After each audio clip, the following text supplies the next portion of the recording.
right, if you are just now joining us, my name is Molly Rennie, and I am joined by Dom Speranza. Some of you were live with us on Instagram, and we have now moved back to the YouTube feed. Thanks for the patience. What you have missed so far is the first two climbers, Abby Chakowski and Austin Reitz, but we are just in the infancy of this climbing competition, so you have not missed much. Welcome to the Yank-n-Yard, the 26th annual competition hosted by Stone Age Climbing Gym in Albuquerque, New Mexico. We are waiting for our second climbers to come out right now. Yeah, again, thanks everybody for joining in. I'm glad we were able to get all the technical difficulties figured out. So right now we have 1 minute and 30 seconds left of dead time before our next athletes are going to come out. This kind of format for the competition is not going to have one athlete out at a time. They are doing a 5 minutes on, 5 minutes off schedule for the event. So for the next athletes, both Abby and Izzy are going to be coming out for the women. So Abby will be on women's 2, Izzy will be on women's 1, and they'll be climbing at the same time on the 2 different climbs. Abby struggled with the first climb, was really close to sticking that first move and getting to the zone, but wasn't able to do it within that very short 5-minute time limit. So hopefully hometown hero Abby is able to get a little bit farther on this women's 2 and eventually proceed to those climbs on the right, the main event of the evening, if you will, the big high ball ones with the giant air pads. So you can see Abby sitting alongside of Austin. Abby's getting ready for her second climb. So let's just take a second to talk a little bit about this comp. This comp is a big money comp. In fact, one of the biggest money comps available actually in the West. We have $3,500 going to our first place person tonight, trickling down to even $200 for our 6th place person. So no matter what, these guys are walking home with some real money tonight. Making finals is a win for every single one of these competitors. On the left, you can see we have some more regular height climbings. On the right, the 2 climbs for the men and women are tall. They fall on giant stunt type pads, and they will be an exciting show. Right now, we have Isabella Orner, or Izzy. She's 17 years old and coming out to us from Highlands Ranch, Colorado. She's one of those strong youth climbers, 5'5" plus 3 ape index. Let's see what that ape index can do on this technical, dynamic comp style slab. Yeah, with 9 years of climbing experience at 17 years old, she started climbing at a very young age in a competitive stance. So definitely is not a stranger to competitions and has been climbing at this event since she was 8 years old. So this is her first time ever competing in the open, so this is her first time really competing for that cash prize. You see she was trying out that first move, more of a dynamic style than Abby was trying for women's one, and Abby had her first attempt on women's 2. Much different style for women's 2 compared to the women's 1 climb. A lot more static, controlled, not quite as jumpy. Oh, Abby got that first hold.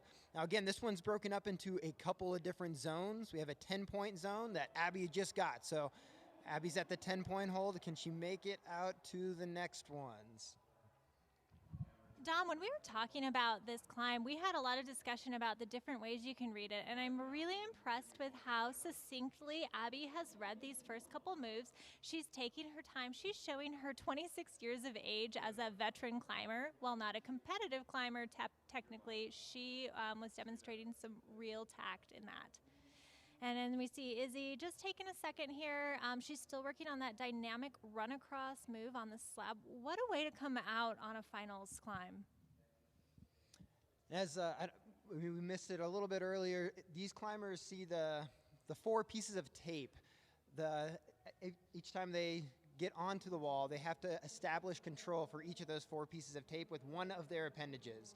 So we can see Izzy putting all 4 points of contact onto that lower volume and then immediately swinging her foot off of that to make this giant dynamic move. As Molly said, these competitors aren't unfamiliar with this kind of sequence because they had one in qualifiers. Speaking of which, for the women, for the qualifying round, both the men and women had 8 climbs that they had 3 hours to complete. And for how close this field was, for the women, there was 5 of the 6 finalists climbed all 8 climbs. I love how Izzy is trying to execute women's one. That left leg swing back is so cool to watch. And then the idea is to just thrust her hips over top of her body, which is just really impressive. Like that body control is really, really cool that we're seeing from some of these comp styles. So watch that left foot swing back, and then she'll throw her hips up over top of her foot. Oh, and meanwhile, Abby, oh my gosh, she's getting that 15. Can she make the final move to the 25? This move is not to be considered easy at all. As Dom was saying earlier to me, it requires a lot of body tension. Yeah, one of the cruxes for this climb, after talking to the outsiders and getting to forerun these climbs myself, is after getting that 15-point hold, as you saw, Abby had to match the hold and slowly transition her weight past that 15 zone hold. Only then can she like reposition her feet and get out to the 25's top hold. So extremely difficult sequence right at the end of the climb, but doing fantastic right now, Abby. So with just a minute and 13 seconds left of this climbing round for these two competitors, they're going to have to think carefully about how to adjust their tries to make this time. And so for Abby, it looks like she's taking a little extra rest. She's close to the top. Izzy has just secured that climb, or that zone hold, and she's moving up for, hopefully, will be a top. Some incredible hip flexibility for that last move, swinging her foot all the way up to her hand. And then after that is going to have to press all the way up to the 25 hold, as we saw Austin do before. So again, both men and women have the exact same finish to this climb. Oh, not quite for Izzy. With 30 seconds left, Izzy is going to have to really hustle, but I think it's possible. Abby. Oh, Abby. Great effort from both of these competitors this round. It's very, very exciting. Seems like Abby struggled on the first climb, did not affect her for the rest of the comp. That kind of goes to show her years of experience for this kind of competition, not getting in her head about not doing well on one, and I think she's going to do fantastic on these last couple of climbs. All right, next up we have Austin and Jordan. Jordan coming in on men's one. Now yesterday for qualifiers for the men's side, only 2 individuals ended up getting all 8 of 8 climbs, but there was a 5-way tie for 7 tops and 8 zones yesterday, and what was determined who went to finals was based on falls. So not only trying to figure out the climbs, but figuring out the climbs in a very short amount of time with very few attempts is vital in order to make these kind of finals events. I really have to mention something very, very important about Jordan. Jordan's 5'9", average height, right? But his ape index is +6. That means fingertip to fingertip. He is, how tall?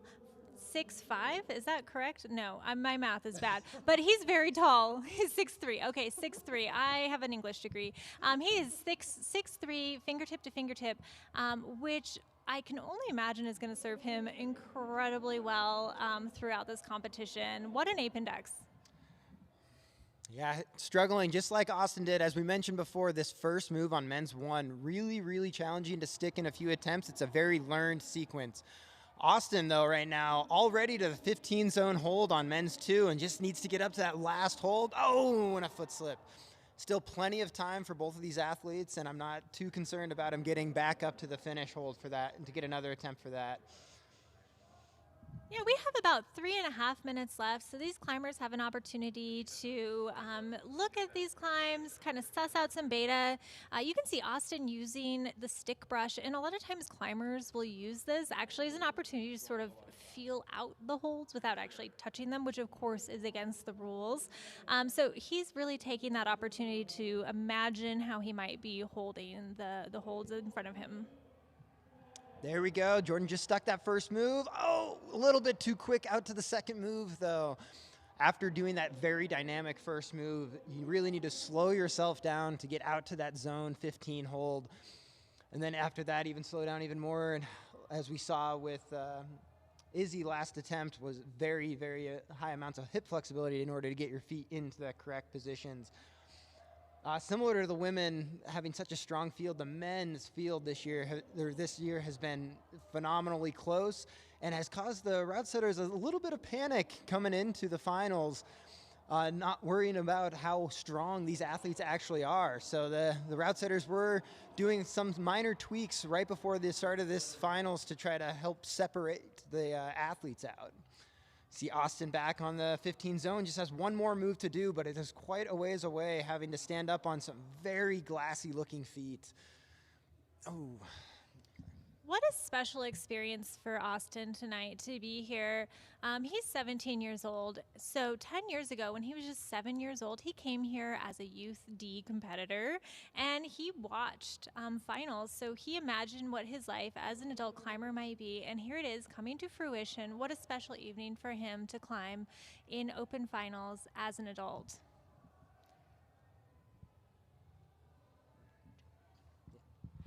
Ooh, Jordan was looking really promising on that, and with just about a minute and a half left, he has enough time to really kind of think about a plan and then execute it still. There's plenty of time for him. Austin's back up high, navigating his way back to that zone 15 hold. We'll see if he can figure out this tricky foot sequence at the end. Forerunning these ones, those two holds on the volume are very slippery and are a type of dual text that only has friction away from the volume. So most of the time when you're placing a foot on a hold, you want it right next to the wall, whereas for this one, you can't do that because of the dual texture nature of the hold, which is why you're gonna end up seeing a lot more of those little foot slips throughout this event. We have some really cool holds out tonight, actually. On this first problem, we have some really interesting dual textured holds. We have the teal and black holds, which is from Reply out of Czechia, and those holds are incredible, and they're also so aesthetically pleasing, man. Those are beautiful holds. Come on, Jordan. Oh, what an unfortunate foot slip for Jordan. With just 16 seconds remaining, he's kind of going for that last attempt, which may or may not work out for him, but we're all behind him either way. 10 more seconds is all he's got. Oh, he's really trying to rush this. Oh, very good effort, Jordan. He had to hustle. He had 1 second remaining when he went up for that final hold. What an effort.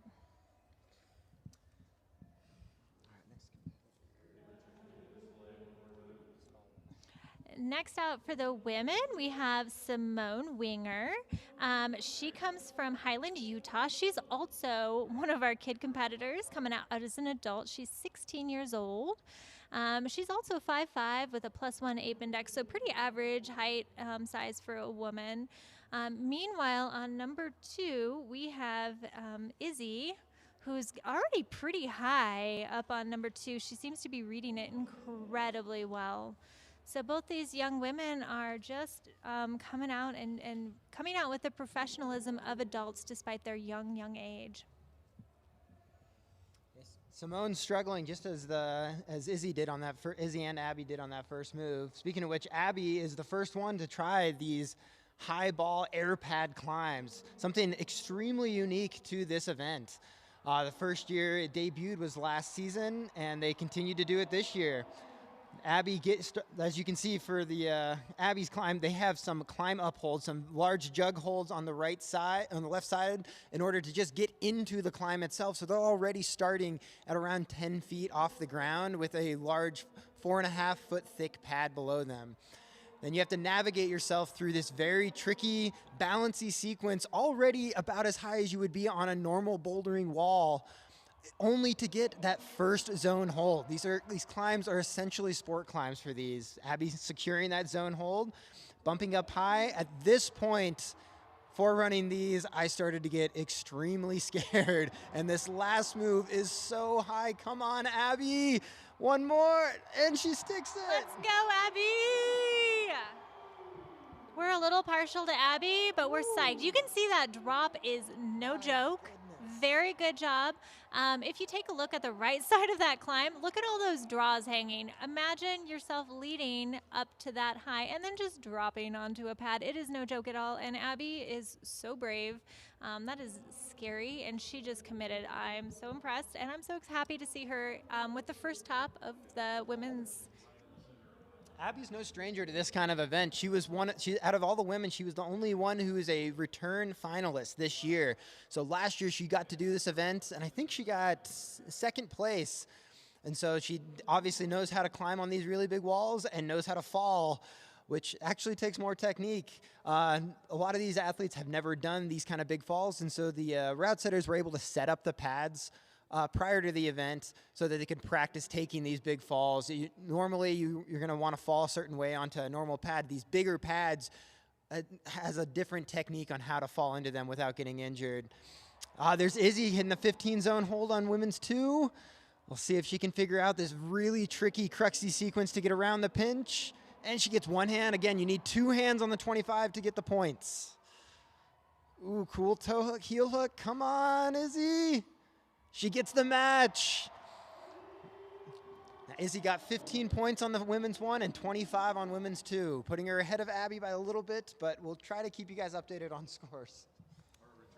That was really impressive. I loved that she didn't rush that ending, and she finagled her foot until she found the very right spot.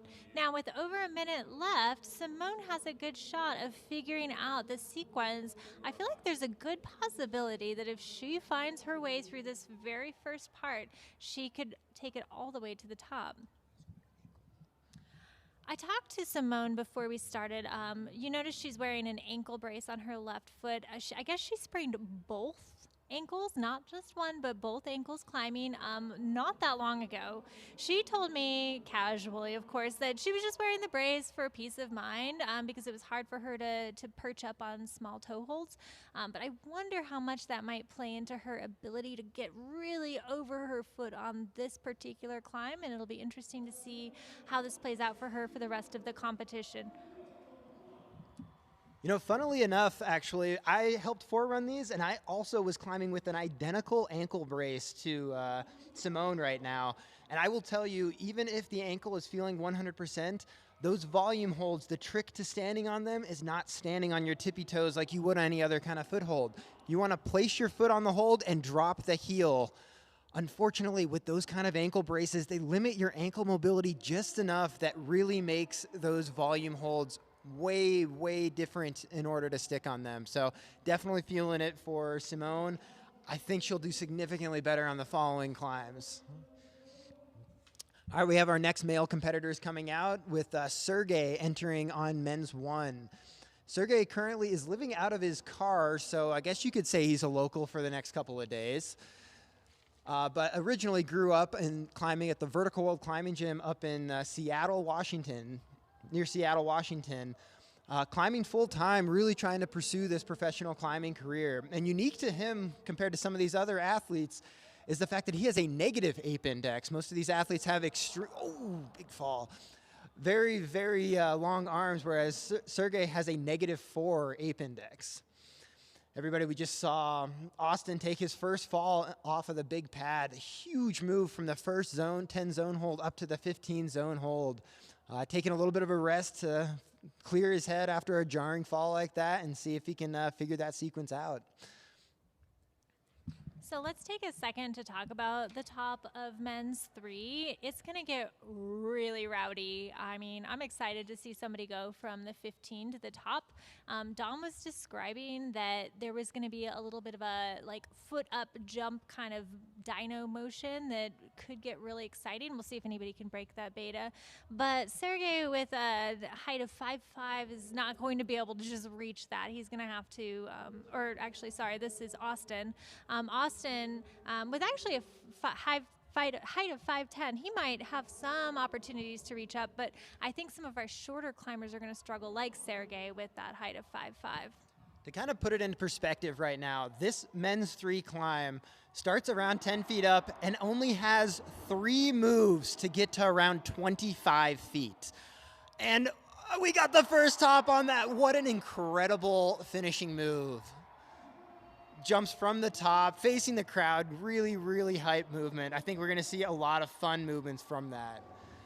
Trying that move when in forerunning, absolutely terrifying. I cannot stress how scary it is, that exposure feeling you get while you're lead climbing without the security of the rope holding you up. Molly herself actually got to compete at this event last year at the debut of these giant air pads and participated very strong, got very scared, and enjoyed every moment of it, but is kind of glad to be sitting back in the booth this year. It's much safer to be in a chair right now. It was really scary, y'all, and I can tell you that these athletes are incredibly brave for just going for it, especially some of these exciting moves up high. So we have Sergey working out some of the first little moves here on number 1. It is not easy. These first moves are so coordinated. They require crazy body tension, in coordination and body tension. So it's not easy, and he's taking that opportunity to brush the holds, hopefully to sort of pause and think about what he might change, how he might alter his hips, or different things to make that happen. That move is not going to be easy for anybody tonight. Like I mentioned before, the main goal for the route setters for this round, at least for men's 1, was to create separation. How quickly can they figure out this move? And as you've been seeing with these first 3 competitors, it is taking everybody. Nobody has got that move on their first go. It's taken everybody a certain number of attempts to figure it out, if they figure it out. But the route setters were kind of hoping, like, once they get up to that first 15 zone hold, that the finish wouldn't be super hard. Obviously, that wasn't the case with both Austin and Jordan really struggling for the finish. Austin eventually figuring it out and topping it.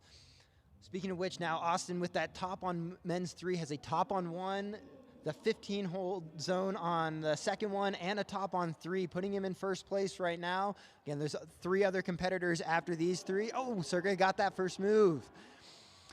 Going from that jumpy style to very static, controlled climbing. 15 hold is a undercling jug, so something you can relax on, but there are no feet, so he needs to figure out how to get his hips up high. That first move on men's 2, very... Ooh, come on, Sergey! Oh, he gets the match. 20 seconds left on the clock. Man, he must be incredibly relieved. He's going to go home to his van very happy tonight. I'm assuming it's a van. It might just be a regular car, but he's going to go home to his vehicle very happy tonight about that. He's not that tall. I think it is just his car, and he doesn't need to sprawl out. Let's take a second to talk about this beautiful art that we see on the wall. One of the coolest things about this gym is some of the art here. We have very Albuquerque art done by Aaron Stromberg, who is actually emceeing this event. He's been working for Stone Age for a long time, and he's an amazing artist, and he's done a lot of this very cool sort of Halloween, Day of the Dead, Dia de los Muertos art that you'll see around the gym. Dom, why don't you talk about who we have out now for the women? All right, so on women's 1 now is Courtney Arnold, coming out of Flagstaff area. Grew up originally in Phoenix, climbs at the Beta Bouldering Gym and route sets there. Only been climbing for 7 years, which is a little bit on the lower end for some of these competitors. As you can see now, too, we have women on all 4 of the climbs. This should be the case for a while now, with Abby out on women's 4. It's kind of difficult to tell with the camera angle, but that section of wall is extraordinarily steep.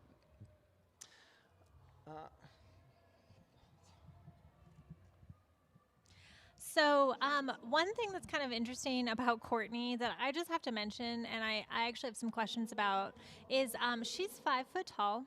And she says she can dunk, and I just really wonder what that means. Like, is that like one of those toddler like slam dunking things, or is that a real like slam dunk like into a regular basketball hoop?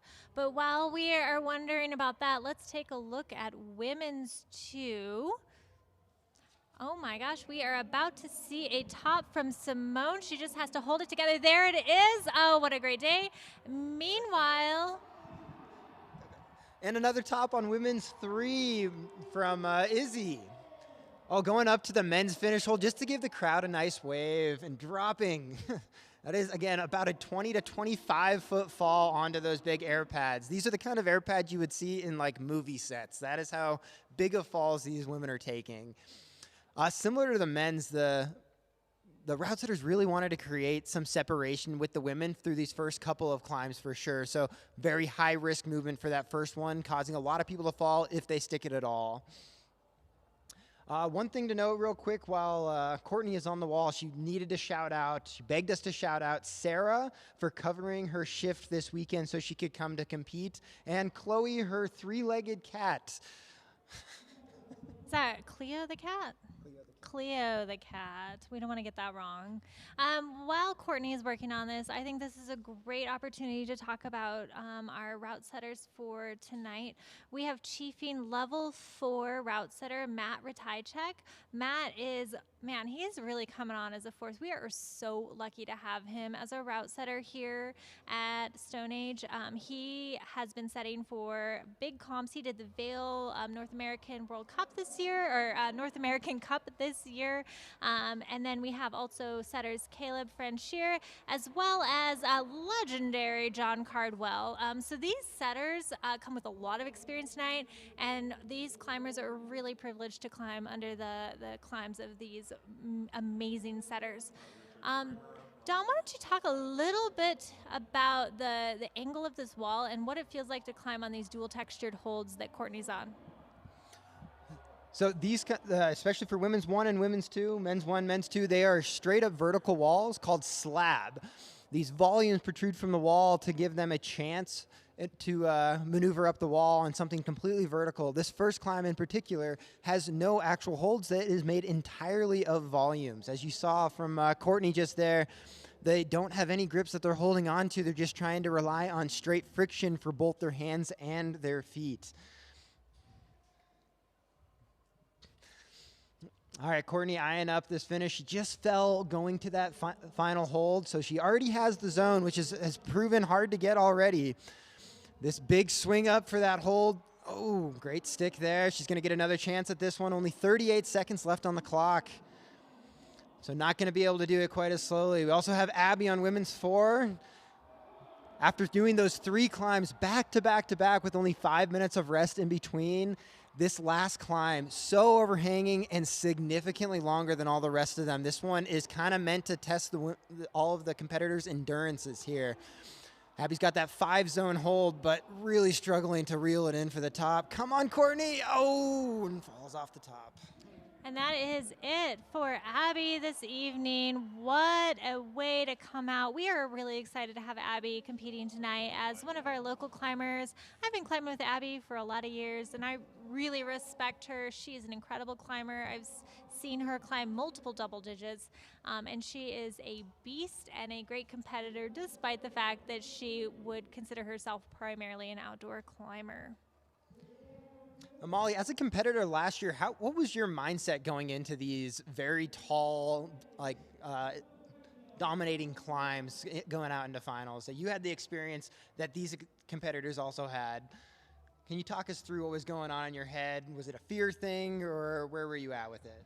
I wanted to throw up. I wanted to pee myself. It was scary, Dom. See where the 15 zone is on men's and women's 3? That is about where I got, and I was like, okay, I have 2 children. I don't need to break myself today. I did end up with a lot of bruises on my elbows because I instinctively threw my elbows back on those pads every single time. I'm sure if you're young and smarter than I was, you land better, but I was scared. All right, guys, we have this wall fully loaded and some really exciting action on men's 4. Man, what a crowd pleaser. These setters knew what they were doing when they put these up. We had some really cool facing the crowd moments as we come through campusing, and then just that high heel hook all the way up to that big volume, which looks close, but is so far. And Austin is having a heck of a night.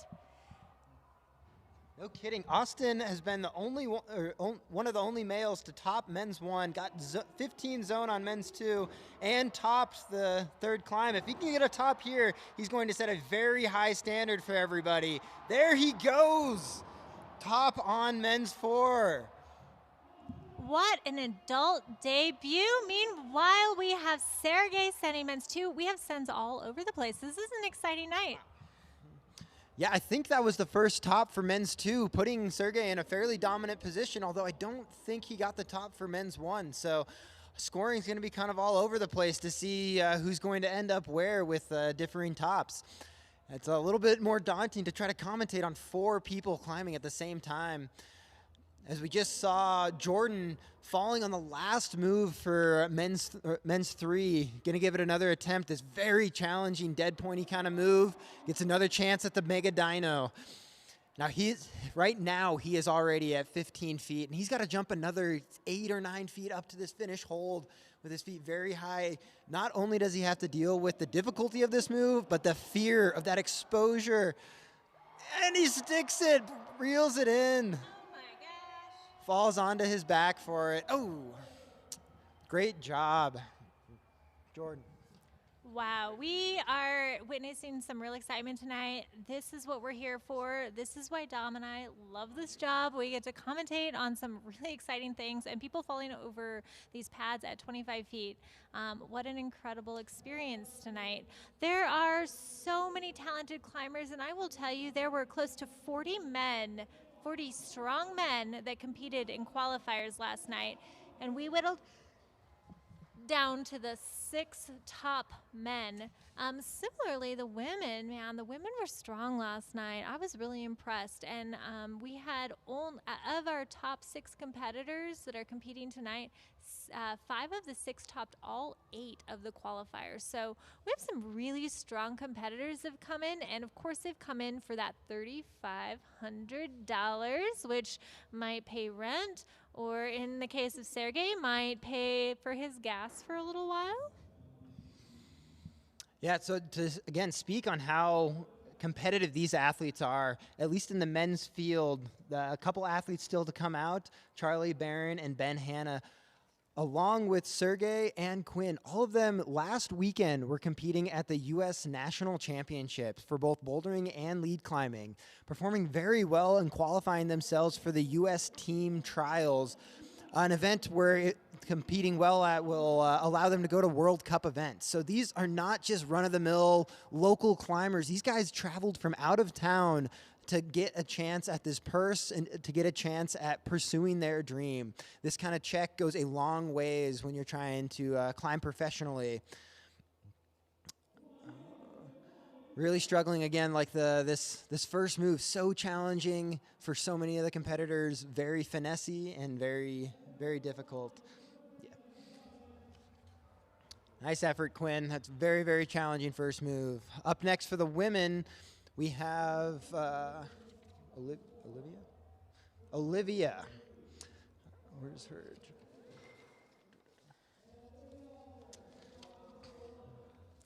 And we have our second look at the women's 4. We'll see if Izzy can figure out this opening sequence to get up to those couple extra zones.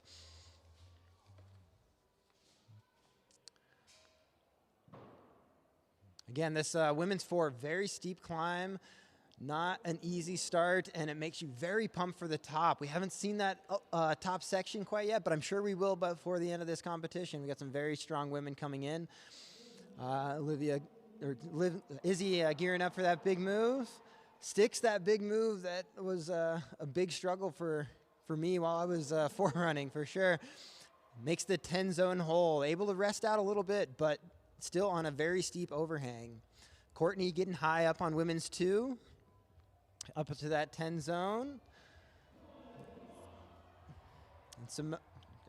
And I'm really watching Simone right now with her ankle. I know she said it was fine, but I just wonder what kind of thoughts she has. Maybe she's more comfortable over these pads, right? Because she can fall right on her back. Oh, and Izzy is so close. She's looking so solid with an unfortunate little slip. While we're talking about Simone, I looked at her shoes, Dom, and her shoes have holes in them. So I'm going to just shout out for her sake. This girl needs a shoe sponsor. Let's go ahead and put that out there. She really likes Scarpa. So Scarpa, if you're watching right now, let's get this girl some shoes because she's real strong.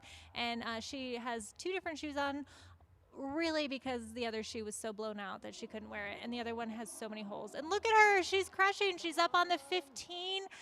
One more move to the 25. This girl is the real deal. This move is absolutely terrifying. That right hand, you can't see it, but has no holds on it. You're just using the friction of the hold itself in order to make this move when you're 20 feet up in the air. Like, unreal move, having to move your feet around.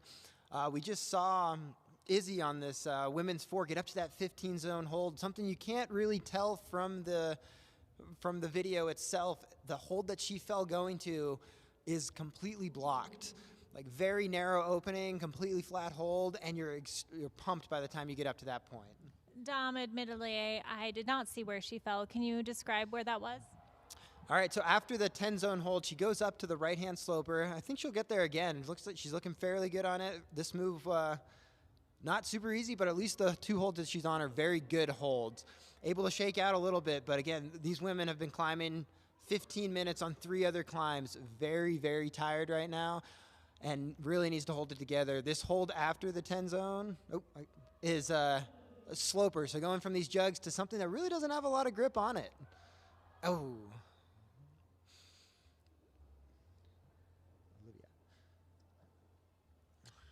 Simone eyeing it up one more time to see if she can give another attempt on it. I think we might have missed Courtney sending women's 2 as well.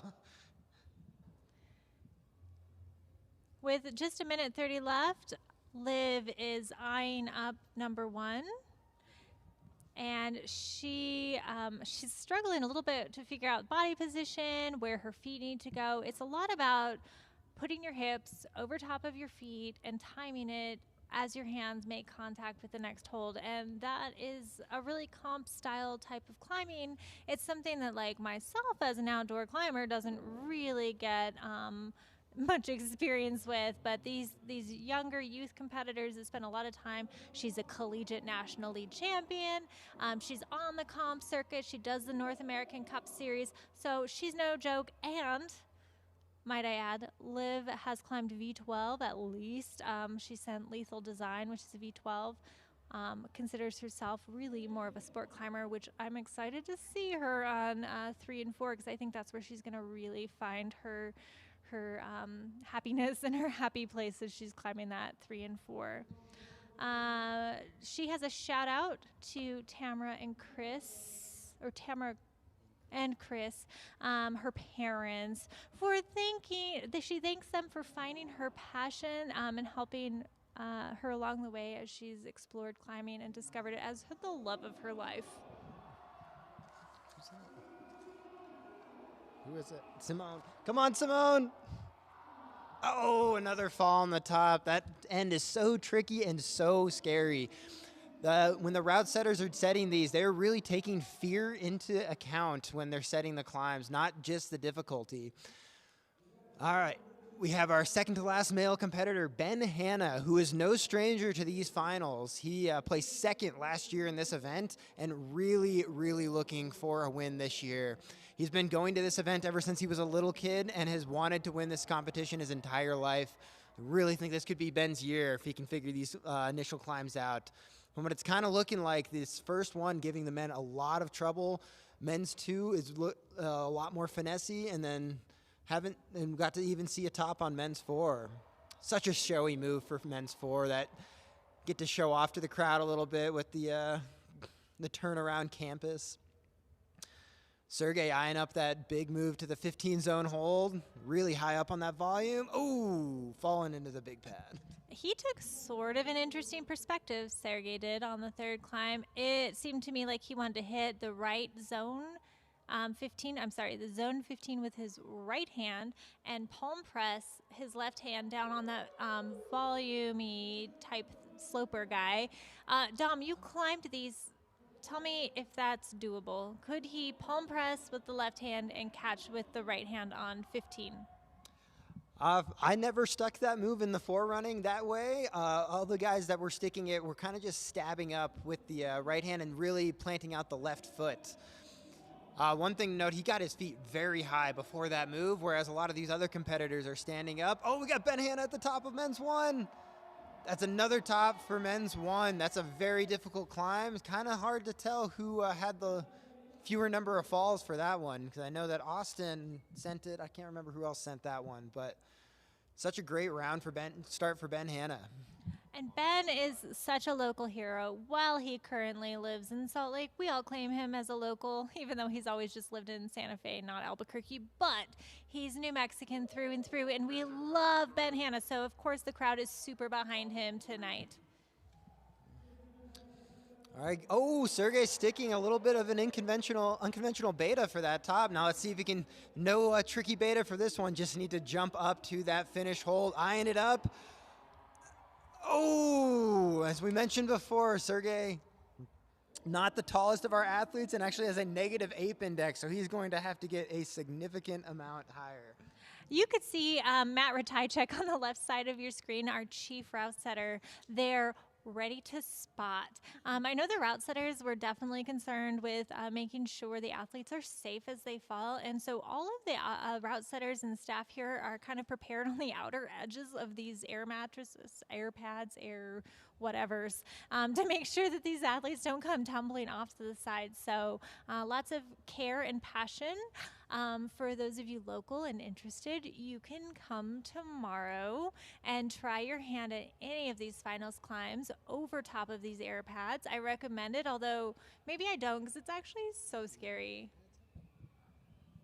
I don't think that's something they did last year with the air pads. Feel free to come by and realize how scary these are. Who's seeing Jordan there almost tumbling off the side? Thank God. Caleb is there, one of the head route setters for these finals climbs, is there to spot.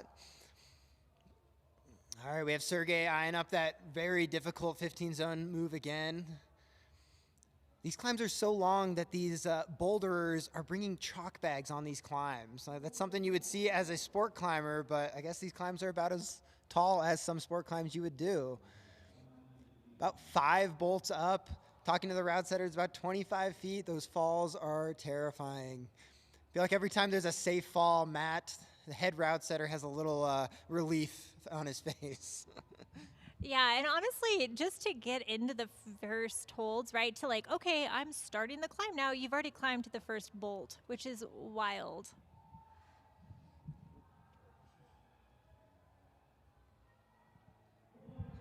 Jordan making that showy move. Oh, man, he has got to be tired. Again, the route setters kind of did this intentionally, making that 4th climb the longest, most moves of any of the climbs. Oh, come on, Sergey.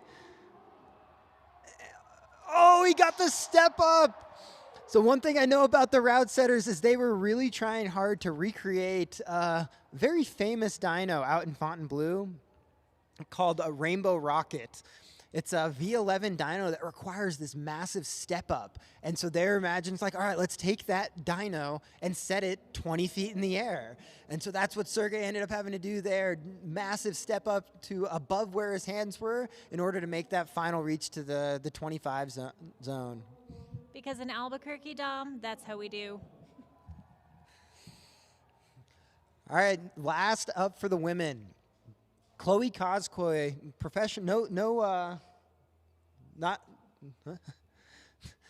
Chloe Coscoy, very familiar with the final setting, has been professionally climbing out in Salt Lake for a number of years. Has climbed at a number of World Cups and showing her prowess right there. Sticking that first move on her first attempt that was really giving a lot of the women a lot of problems. See if she can figure out this very flexible hip move and get this top. I don't think we've seen a top from the women on this climb yet. Dom, do you remember last night in qualifiers, did she have any falls? Did Chloe have a fall? I think Chloe only had a couple of falls, and obviously no falls in finals yet. That was incredible after seeing all these other women on it.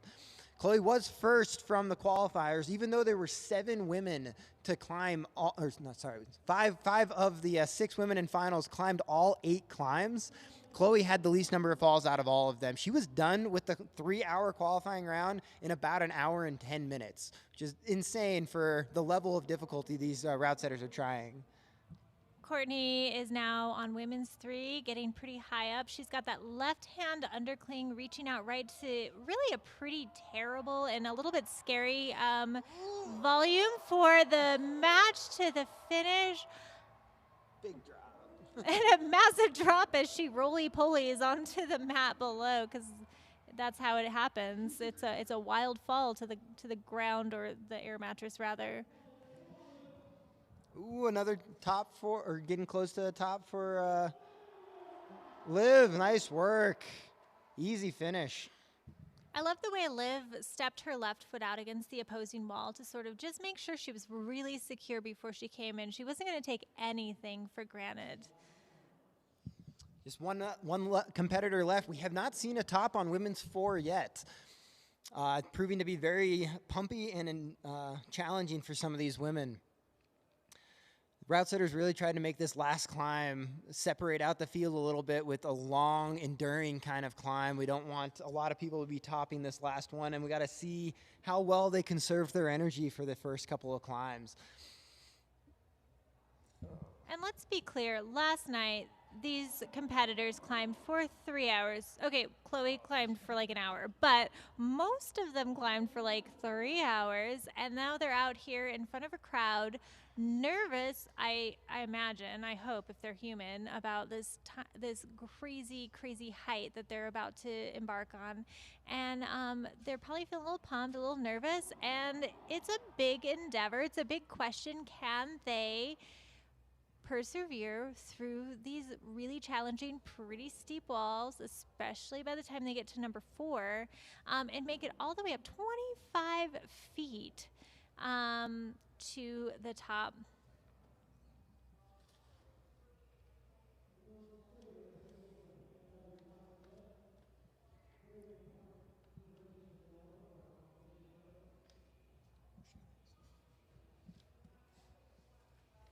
This week of the Yank-n-Yard is actually part of a huge, probably the biggest week of Stone Age year. It's always held at this time right around Halloween, because Halloween is sort of what we do well here in the Berkay. And it is Primate Festival, so we have clinics, we have movie viewings, we have citizens comp, we have a youth comp. People have been competing all day long. I don't know how many competitors we've had today, maybe around 300, but certainly a very, very large number of people competing today. And the staff, it's all come to fruition in this moment with the finals. And it's an exciting event. We're going to have some other events happening this week, including some shoe demos. So if you're a local, make sure you check on the schedule online to see what kind of events you can take part in. And again, let me remind you, if you are so very curious, you can come out tomorrow and try your hand at these finals routes and see what it's like to fall. Of course, you have to get high enough, though, as opposed to fall. And that might not be an easy feat either. The last of our men are about to come out. Charlie Barron. Now, Charlie kind of has a little bit of a special place in Molly's and mine's heart. We might have a potential little bias toward him because all 3 of us were born and raised in Montana, of all places. All 3 of us have been climbing with each other for 12, 13 plus years. Charlie, is the oldest male competitor out here today. And I've known him climbing with him since he was, 12 years old or so? Shockingly enough, the Charlie you see on screen right now has about the same physique as he did when we first met him, Molly. His nickname for some of these professional events back when he was only 13 years old was the Man-Child, and obviously showing his skill there, being the first men to stick that move on his first attempt. Wow. And an exciting send from Quinn. Wow, that was wild. It happened fast. That was less than a minute. While we were spending so much time talking about how much we love Charlie, who's about to send, I hope, men's 1. Don't jinx him. There it is. There it is. Sergey eyeing up the last couple moves here as well on men's 4. And there it is, atop. Get that gas money. That gas money. Sergey's a happy car camper. I think that was the first flash for both men's 1 and men's 4. So an incredibly strong showing, really showcasing how close these athletes are to each other as far as skill level goes. Like, absolutely insane. As I mentioned a little bit earlier, we have 4 of our male competitors that were up at the Open National Championships last week. Not only that, we had 3 of them that made finals. Sergey placed 2nd place in the lead climbing finals for the national championships. Ben and Charlie both made finals, and I think they got 4th and 5th place for the national championship. So this is not some run-of-the-mill normal climbing competition. We have national level athletes at this event, one of the biggest events with the biggest purses you can find on the West Coast. Charlie climbs full-time, along with having a fairly significant part-time gig as a coach for the Momentum climbing team. Now, his climbing journey has been a little bit unique as well. Coming out of college, decided to move Salt Lake, not get a job with his degree, but moved to Salt Lake and asked the USA Climbing to be the janitor for the US Training Center just so he could try and train there. A little Goodwill Hunting reminiscent, huh? Eventually was able to build up his skill, started climbing the climbs, and he was able to train with top-level athletes like silver medalist Nathaniel Coleman from the Olympics. Charlie actually lives with Nathaniel in Salt Lake and has for the past number of years. Speaking of which, speaking of roommates, turns out there was a little bit of beef back in isolation between Ben and Charlie. Almost some fisticuffs were breaking out there. Charlie and Ben used to be roommates, but apparently they got into an argument about who was supposed to do the dishes one night, and they are no longer roommates. Ben currently looking for a roommate in Salt Lake City if anybody is willing.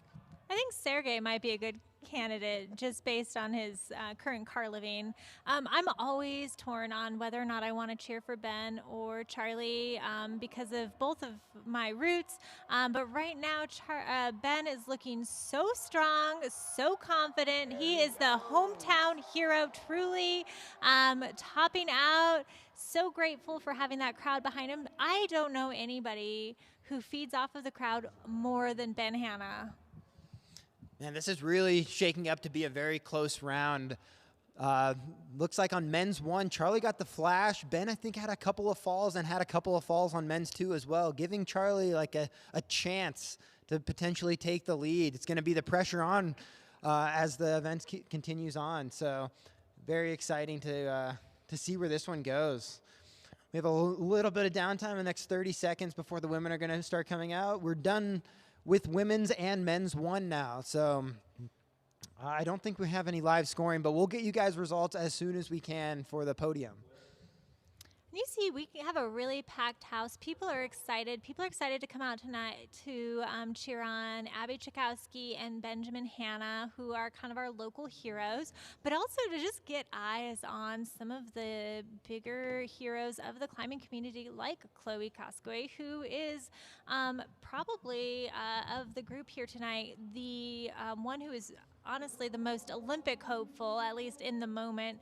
She has been such a dominant force on the circuit lately. She's a 2-time bouldering vice national champion, 2-time Pan Am champ, and fun fact, she's fluent in French. She made semis at World Cups this year, so she is no joke. She's really crushing it these days on the climbing scene, and I'm excited to see where she goes as the time progresses. She's looking strong. Yeah, Chloe has a number of sponsors able to help her sustain her professional rock climbing career right now, some of which are La Sportiva, Black Diamond, Pusher Holds, Kinetic Climbing, and Friction Labs. Using all of those sponsors in order to get up high on women's number 2, already to the 15 zone hold. Looking to do this very tricky sequence, trying to get past the pinch. Chloe did very well on women's 1. See if she can hold this lead for the rest of the event. Speaking of sponsors, a huge shout out to Michael Thomas, a local coffee roaster and vendor here in Albuquerque. Multiple stores throughout. Great coffee, might I add. A big sponsor for our event, as well as Thread, a whole distribution company out of the U.S. All of our fiberglass comes from this Chris Danielson company, as well as Usable Surface. It's a new volume company based out of Tucson. It's highly, highly positive, sharp holds. In fact, Dom, I think all of our gray holds are from usable surface. Is that correct? That is correct. And when Molly says these holds are sharp, the route setters were actually sandpapering sections of the volume down because they were too sharp for the forerunners. These kind of holds, if you just graze them on your leg or anywhere, you might start bleeding. But the route setters did an excellent job going through and sanding them down to make them a little bit more usable. That women's and men's one climb had a couple of unique looking volume holds. Those teal ones from Reply, a Chechnya company that were able to supply some of those holds. Got Courtney getting up pretty high on women's 4. We haven't seen a top for women's 4 yet and only seen one 15 zone from it. Very pumpy, but Courtney looking very strong. That 15 zone hold is pretty positive, but again, this bump is blocked and she sticks the block. This is a new high point. Going out to that volume, that hold is blind. You can't see it. Oh man, she just has 2 more moves. Come on, Courtney. Come on. Oh, just needs to match it and she's got the top. Let's go. Great work, Courtney. That's massive for Courtney. She's going to be really thrilled with that completion of her finals round, and we'll see where that puts her. She topped all but one, so I think it's reasonable that she may find herself on a podium, although, of course, we'll have to wait and see how things shake out. Now we have women's 3, and you can see how technical this climb is at the beginning. They actually have blocked the holds there. That's that white block so that she can't stick her fingers in there. So Liv is having to use the upper part of that volume, which is actually the better spot anyway, and maybe keeps her from being distracted from something that might not be that useful to her ultimately. Resting up a little bit before doing this ending sequence. Again, that 15 zone hold does not have any jibs on it. It is straight friction. She gets a little bit on that left hold, but this last move, very scary and very difficult. Have to hike the feet really high and see if she sticks it. 2 hands, let's go. Lots of tops for the women. So far, very, very exciting, well set round by the route setters. Thanks to all of them. You know, I wonder as they get to that 25 to that top and they're like, great, I sent. And then they're like, oh, wait, I have to let go and drop now onto that air mattress. It's sort of like deepwater soloing when suddenly you realize you made it to the top and you still have to drop into the water. But I guess the psych around sending probably supersedes that concern for dropping. We have Ben and Charlie on 4 and 2 getting ready. Or nope, sorry, 3, and Quinn on number 4, getting ready for their prospective climbs. 7 seconds remain as they are getting ready, trying to reimagine what that climb looks like as they have previewed it before they started this round. All right, and again, these climbs are so tall. Ben Hanna is having to climb up to the start holds. You can't just pull off the ground due to the air mats. All right, Ben gearing up for the first of the big jumps. Again, this men's 3 climb, 25-foot finish, and only 3 moves. Get all the climbing done very, very quickly. Can he get this finish? Does the step up? Oh, easily dominant on top of that hold. Ben's no stranger to these air pads. He competed in finals last year and placed 2nd place. Very excited for Ben. He has wanted to win this competition his entire life, and it's looking pretty decent for him right now for at least a podium. Very strong field still, though. Quinn doing that showboaty campus move right now. Ben and Charlie. Charlie doing a little bit different beta on men's 2. Able to reach out to the 15 zone hold, bringing in his left foot. Just one more big move. But as I said before, these feet are not good. And later in the competition, they might be a little bit more greasy. So as you can see, Charlie bringing out that brush. Doesn't like the stickiness of those holds this time. Come on, Glenn. Oh. You know, I watched Charlie at ABS Nationals. We were both competing in, like, I don't know, 2015, I think. And Charlie was still kind of a kid back then. He was there with his parents, and they had booked a flight to come home right after qualifiers because they figured that was all the further they were going. And I can't recall how well Charlie did, but I know he was like top 3 or 5 after qualifiers. And his parents, I remember we were sitting in the hot tub, and his mom was like, yeah, I guess we need to change our flights because this seems like it might be kind of the real deal. And here Charlie is several years later, and he truly is the real deal, and he's crushing, and it's so exciting. He's so humble, he's so kind, and he's just an incredible climber. So he's kind of he's the whole package. He's a great role model for everybody out there that wants to aspire to be a great climber, especially our youth climbers. Now, I actually remember that ABS qualifying round for Charlie. He ended up being the youngest competitor to make it through that round, and the way he did it was insane. On one of the men's climbs, he had this whole snaking sequence out left, and Charlie, who is frequently referred to as the king of dynos, dynoed past the entire sequence in order to make that semifinal round. Doesn't just know how to dyno, though. Able to very casually stick this top move. Did not flash it, but very few attempts, and is extremely psyched for that move.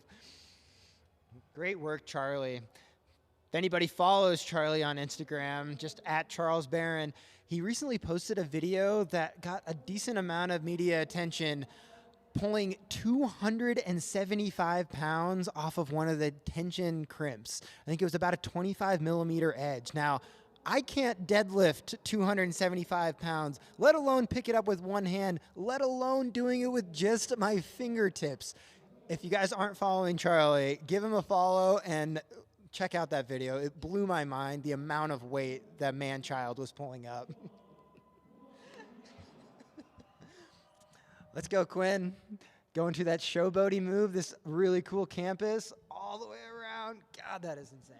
Yeah, and the setters were clearly and really intentional about the set. They wanted the spectators to have a good time watching this with that cool spin so that you face the audience. You get to flex your muscles for a second on some like decently good holds, and then throw that heel up to something that looks not that good. I feel like getting up, as you can see, getting up to that 15 zone is no joke. That heel looks not very secure. That little triangle on the volume isn't very positive. And then, of course, the 15 zone is pretty small by itself, too. So it's a lot of effort after having campus through some kind of less than amazing holds, and you're spinning around on the number 4 climb after qualifiers all the way through finals. So it's a lot for these climbers to do well on these last climbs.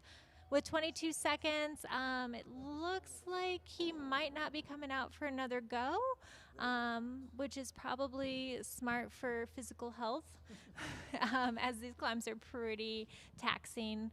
And we're getting we're moving along here. We're getting pretty close towards the end of this round. Time is flying by with these amazing climbers today. You can see Chloe Koskoy finding her way up to women's 3. You can really see how she has to climb into the start, and right now she's finally on the start, right? So it's pretty wild the way that entry is into it. Not wasting any time as she moves into these first holds, working her way through the blocked volume at 10 there. Meanwhile, Olivia over on women's 4, she's on, her left hand is on a pretty good hold, but what's going to happen next is a lot of tension onto something that is not very positive. So number 4, your feet are going to cut, and you have to keep a lot of tension after a lot of climbing. Chloe's eyeing up that finish hold on women's 3, looking a little spooked, her legs shaking. Oh, I feel like that might have been her test fall. I feel like she's going to end up sending that one. Liv got in that 5 zone, found that foot. Not every competitor found that right foot kind of hidden around the corner. It makes this move a little bit easier for sure. But either way, I feel like the route setters really wanted a foot cut here for the crowd, and it's a foot cut.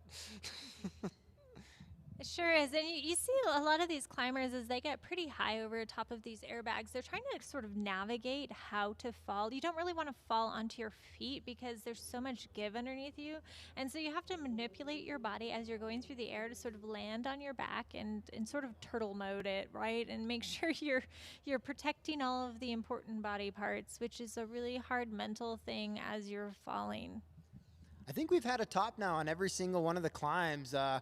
We don't have live scoring or the scores back with us, so I honestly think it could be anybody's game right now, which is pretty insane. I feel like normally for an event like this, you have a general idea of who's winning and who's not, but I have no idea right now, which kind of makes it as fairly exciting. We'll get a surprise once they get the scores all tabulated. We'll try to get you guys results as soon as possible. Ooh, Chloe slipping up on that at the very top of that one. 2 minutes left. Yeah, so she's got enough time. She's probably going to take a minute here. It's a lot of climbing to get up to the finish hold. She'd be wise to take some time to really think about what it's going to feel like to settle in on that 15 zone hold, find her feet, take the breath, and then go to that actually pretty terrible final hold. It is not a big jug. It is something that you have to keep a lot of body tension on. You can't let your feet flow off. You just have to be tight and intense on it. Otherwise, you're going to go right back down to that airbag. A good look at women's 4 now. We're going to see if we see a little bit of body tension. She's kind of riding a different toe hook, but it didn't really help her. That women's 4 and men's 4, both very pumpy. So those sport climbers, as we saw before, Sergey and Austin right now are the only two to have topped men's 4. Both claim more to be sport climbing specialists. Obviously, for Sergey, he placed second place at the national championships just last weekend, and actually only heard about this event a week ago, and Oliver was able to convince him to come out for the event. Very lucky to have him out here and all these other pro athletes making this event special. All right, Chloe Koskoy back up to this top move.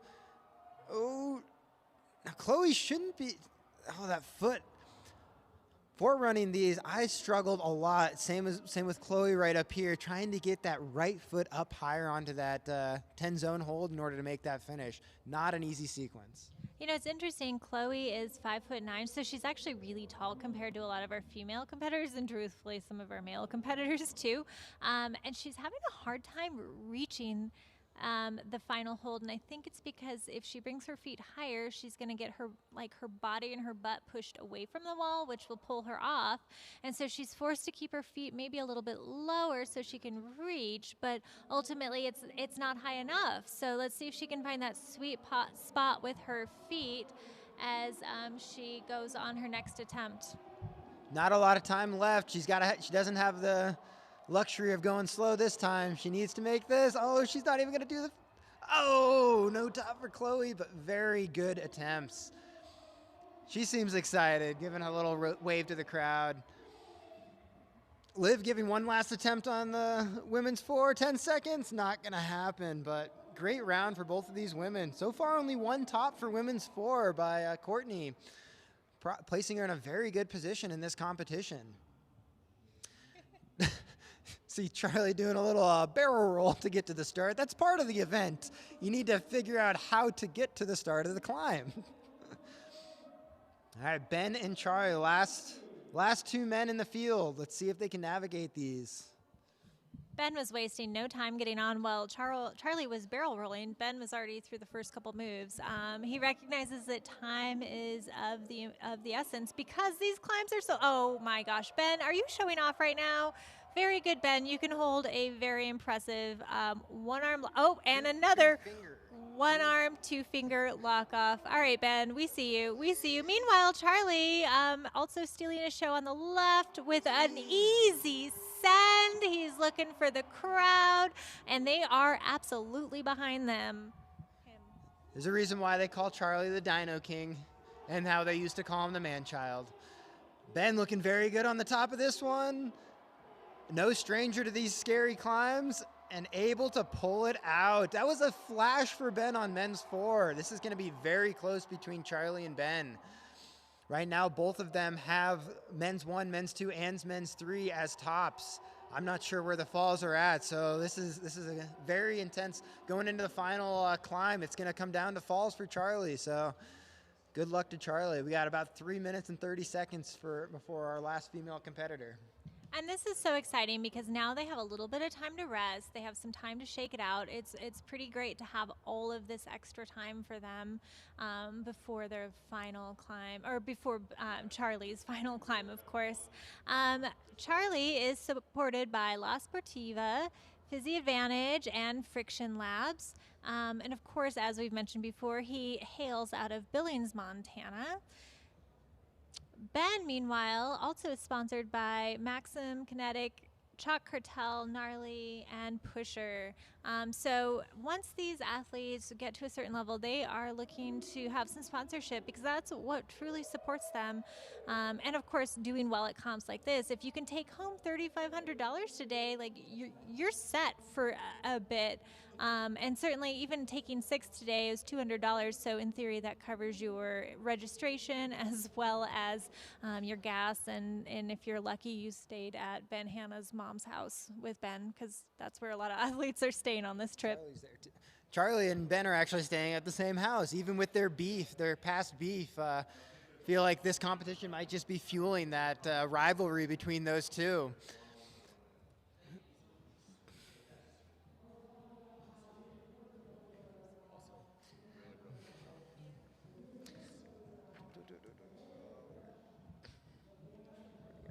Look at this crowd. They are so excited. They are behind all of these athletes. And honestly, they're also waiting because in addition to food and beverages and a great show, they're waiting for the post show, which will reveal who is the Citizens Cup or Citizens Comp champion for the age divisions. There were 2 heats of citizen competitions today, so they're going to see who is the champion there.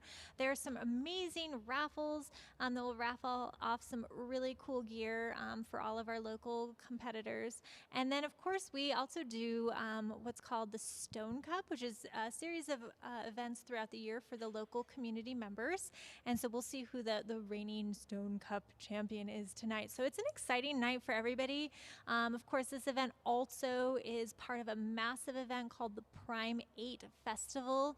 If you are local to Albuquerque, you should know about this because it's going to bring a lot of cool events. We have shoe demos, we have a movie screening, we have, of course, competitions, and a membership sale. So if you are considering your membership, this is your opportunity to get in on that action. And as I mentioned, tomorrow, you can come and try your hand at these really, might I add, terrifying climbs over these pads. I don't recommend it necessarily, but it's a good time. Molly, are you going to be in tomorrow to try these? You know, I totally would, Dom, but I did it last year, and I have a finger injury. But otherwise, I'd be right there considering climbing high above them. It's really scary. It's really scary. And I got bruised last year because I fell poorly because I was scared.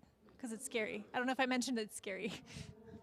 Yeah, it looks like we haven't had any injuries so far in these final rounds, but we just have Chloe and Charlie left to climb. Chloe's going to be coming up next in just a few seconds here. See if she can navigate. So far, again, only 1 top on women's 4 with from Courtney. Very strong finish for Courtney, and we'll see if Chloe can match Courtney's strength there. Courtney currently started nursing school to train to become a nurse, finishing up her first semester for nursing school, living out in Flagstaff, and is one of the coaches and route setters out there. All right, Chloe eyeing this up. Let's see how she does here. Quickly navigating this beginning section, very overhanging, and after all the climbing that Chloe's had to do, especially on that women's 3, we'll see if she has enough energy to finish this one out. I feel like this suits her style a little bit more. Very powerful climber, Chloe. Ooh, that big foot cut. Oh, man. Come on, Chloe. 10 zone hold. Now, most women are able to chill out here. This is a nice, relaxing jug hold, even if the feet aren't quite as good. Again, the climb's so long that a lot of these women are bringing up their chalk bags just so that they can relax, because this is essentially sport climbing without a rope.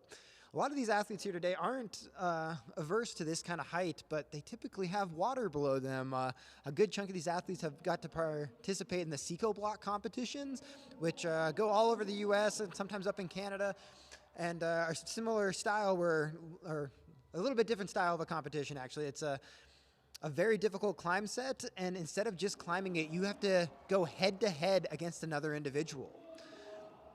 Chloe looking very strong, getting to that 15 zone hold. We'll see if she can finish this off. This move, again, very difficult because that hold is blocked. Hits the blocked hold. This would be massive for Chloe. She needs to send this, and she's looking very comfortable as a send. Go, Chloe. That is so exciting. That will certainly put her in a really good position. It has been action-packed. It has been exciting, and I have no idea what the results are. I'm just here telling you that it is exciting, and I think Chloe did really well. Definitely looking at a podium, but we will have to see what that looks like in the end. If you are impressed by Chloe and you live in the Salt Lake area, interestingly, she also offers one-on-one personal training through the Salt Lake Climbing Center, I think is what it's called. So you should look her up. She will offer you training if you can get in with her, and maybe you can pull as hard as she can. Now, after the event, while we're waiting for results, we're going to pull in some of the athletes to get their take on what they were feeling, what was going on in their head during this round. It'll take a little bit of time to finalize the score, wait for the appeals process, as I'm sure any competitor is familiar with, along with the competition's going to be doing the results for the citizens. Probably won't commentate on the citizens, but we'll bring in some athletes so they can talk to the climbs. Get their perspective on what was going on in their head, how stressed out were they, how scary were some of these climbs, because it has been fantastic to watch. I can imagine it's been great to be climbing on some of these as well. You know, Dom and I asked all the athletes like who their shout outs were. Who were the people they wanted to recognize for all of their successes? And the majority of our athletes shouted out their parents. Most of them, if they aren't currently students or teenagers living in their parents' homes, have been brought into this climbing scene and have been carted around all of the country and the world to compete. And they all credit their parents. Chloe shouts out her mother, Nadine, for all of the support that she has gotten. I know that Ben Hanna is probably somebody that would really shout out his mom, because she is currently housing not just Ben, but several of Ben's friends at their house. So a lot of these athletes have really been supported by their parents, and just keep that in mind as we're moving forward. You know, with your own children, that you can support them, and someday they may realize the dream of climbing at finals and events such as this. Now for the men's results so far, we know that Ben and Charlie have both topped the first three, and Ben topped the fourth one, meaning Charlie has to get to the top to even have a chance at competing against Ben. Now, Ben and Charlie both had some flashes in this competition, meaning they got it on their first try. So it's all up in the air on who's going to be winning this event. The one thing to note, talking to Charlie before this event, last week he was at Nationals and tweaked his right knee on a heel hook. Now, if you guys have been watching this men's 4 climb, there's a heel hook move right before the 15 zone hold off of that volume. So we'll see if Charlie can navigate that heel hook with a tweak to his right leg. It doesn't seem quite as aggressive, but he was worried about it in this event. Either way, Charlie's had a phenomenal round with 3 tops so far, and must be happy with how he's performing so far. Ben Hanna did get a flash on this, and if he tops this, it's going to be coming down to who fell less. I don't want to curse anybody right now, but I feel good about this. That heel hook right there looked fine for Charlie. Maybe this cool campus move. What are you doing? Look at Charlie. Charlie is smiling through this move, demonstrating how physically strong these individuals are. I feel like Charlie's one of the bigger competitors we have out here. He's always kind of been a bigger competitor, and he's been able to climb with it. Navigating these right heel hook moves Got to be delicate with that right heel now. We'll see how he navigates this. Man, does he look strong. Oh, man. Come on, Charlie. Come on, you've got this. Huge hands, able to grab these holds with such ease, these friction-dependent holds. Eyeing up the last move. Come on, Charlie. One more move. Come on, Charlie. Oh, you see his right leg shaking a little bit. Go! Let's go. Woo! Great work, Charlie. Who should we bring in? That was an incredible finale to our finals. It was so enjoyable to watch these athletes compete tonight. What we're going to do next is we're going to bring in some of our top athletes from the evening and some of our local fan favorites and make sure we have an opportunity to talk to them so that we can kind of explore what was going through their minds, what climbs they enjoyed, what they didn't enjoy, their favorite moments, and how it was truly to climb over these pads tonight. I think a lot of these climbers could put on their resumes that they could become future stunt doubles, because this is the kind of skill you need. You need to be able to fall on these big pads. So what will happen now is they'll go through a scoring process. They've manually scored everything. We haven't had any live scoring for any of us, so it's kind of a big reveal coming up soon. They'll do the scoring process. They also want to spend some time talking about the local athletes, the citizens competition winners, and all of that will be a part of our finale tonight.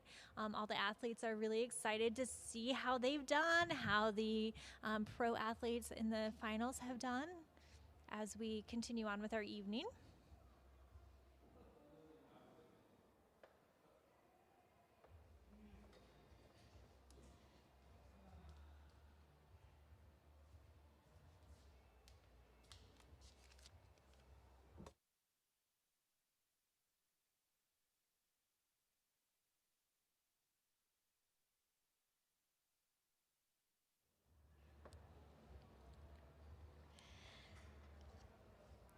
All right, a shout out tonight to Michael Thomas, Coffee Roasters for sponsoring this event, Photon Rainbow for all of your solar needs, Santa Fe Brewery, which is just next door to us here, and I'm sure many people will be visiting right after this comp and currently enjoying and imbibing, Kaufman's Coffee and Bagels, Friction Labs, Thread, and Usable Surface Volumes.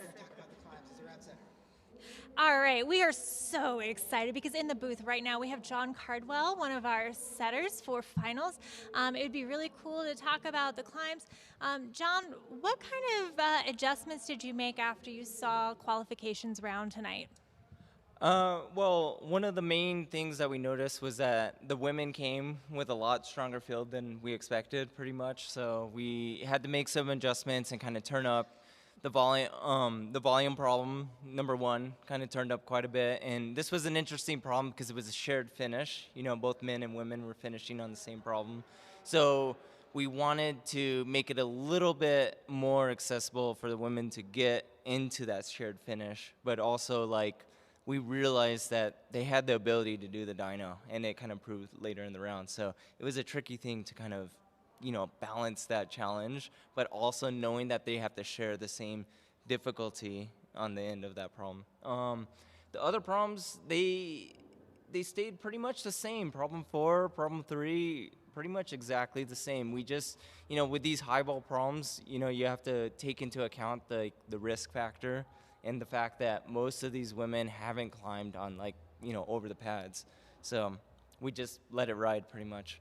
Yeah, and I'm curious about, you know, it's really difficult. Most setters haven't had that experience of setting over the pads, right? It's a big fall, and you have to balance spectator enjoyment with competitor physicality, as well as just what they can accomplish. So, what went through your mind as you guys were setting for sort of a thrilling spectator experience, a challenging experience for the competitors, but also safety?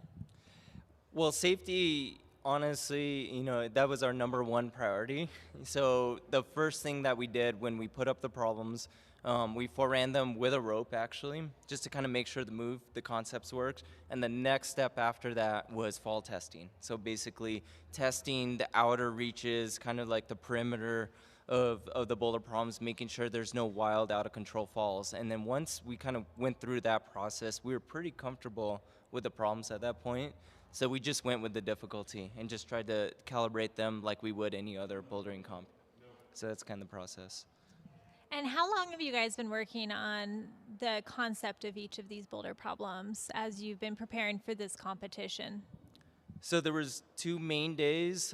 There was one day of just kind of getting the skeletons on the wall, doing a little bit of testing with the ropes, like I said. And then the next day, what we did was really test like the fall factor and then kind of calibrated the difficulty a little closer to what we wanted. And then we basically, we put tarps over them, we hid the problems from view.